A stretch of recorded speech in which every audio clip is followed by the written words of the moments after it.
Match হেরেই মুস্তাফিজকে ধোনির telephone, যে কোনো মূল্যেই ঈদের পরেই আইপিএলে যোগ দিবেন মুস্তাফিজ। হ্যাঁ দর্শক, সংবাদের বিস্তারিত দেখুন পুরো ভিডিও। দর্শক, চলমান আইপিএলে একের পর এক ম্যাচ হেরেই যাচ্ছে ধোনির চেন্নাই সুপার কিংস। মুস্তাফিজকে নিলাম থেকে বাদ দেওয়াই বুঝি অভিশাপ লেগেছে চেন্নাইয়ের উপর, কেননা এই ফিজই চেন্নাইকে জয়ের সুখবর দিয়েছিল।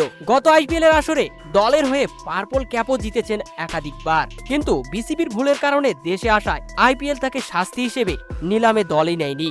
অথচ এই ফিজকে যেন রীতিমতো মিস করছে চেন্নাই সুপার কিংস, কেননা যে মুস্তাফিজের পরিবর্তে শ্রীলঙ্কার পাতিরানাকে দলে নেওয়া হয়েছে, ডেথ ওভারে সে ইচ্ছামতো বেধড়ক পিটুনি খাচ্ছে।